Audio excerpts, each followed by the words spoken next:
We hear a lot from the race-baiting Obama administration and their lapdog cheerleaders in the lamestream media about how blacks are persecuted by mean white policemen and so forth.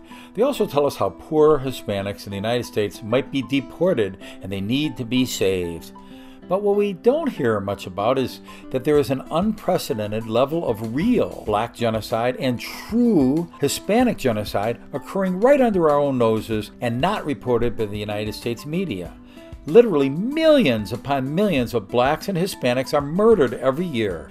But the reason we don't hear about this particular type of murder is because it's blacks and Hispanics murdering themselves as they are walking into abortion clinics and murdering their own babies in their own wombs and cutting off all potential future bloodlines to those babies, including possibly having a son or a daughter who's a rocket scientist or a book author or possibly a scientist, maybe even one with a cure for cancer or AIDS. The latest statistics are now in from the abortion surveillance report published by the Center for Disease Control. They show that in New York City, a whopping 78% of all babies aborted are either Hispanic or African American. About 60,000 black or Hispanic babies are aborted each year in New York City alone, far more in the rest of the United States. White abortions in New York City are only about 12%, and their overall numbers are far less than the ethnic abortions, even though the white population is the largest portion of the general population.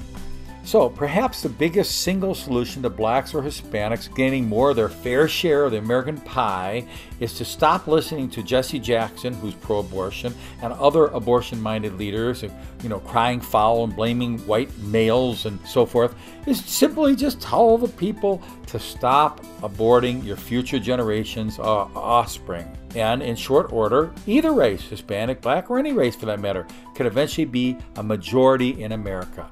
If whites were to start aborting their babies much more heavily, and blacks, for instance, were not to abort any babies, do the math. It wouldn't take long. We'd have a black America, and deservedly so. So, stop aborting your babies, and that should be the color of the future United States of America. The color of blood. Living, live babies, regardless of the color of the skin. Because there's something about babies. They eventually grow up, and when they grow up, they're able to contribute so much to society, including making new babies, which in turn contribute a lot to society, and it goes on and on and on. This has happened for thousands and thousands of years, but all of a sudden, people start aborting their babies, and they wonder why we have problems with economic, we can't make the ends meet, etc., etc. Hey, if we had all of those babies that were aborted right now, our economy would be booming. We'd have more people to make goods and services for everybody involved. We'd have plenty of people to buy products, plenty of people to make products. It would be wonderful all over the place. So we have nobody to blame but ourselves for aborting our own future. Now it's come home to roost, and we're paying the price. Let's stop the bloodletting now. Let's get the word of being pro-life out there to the masses, and let's save our future offspring. Thank you.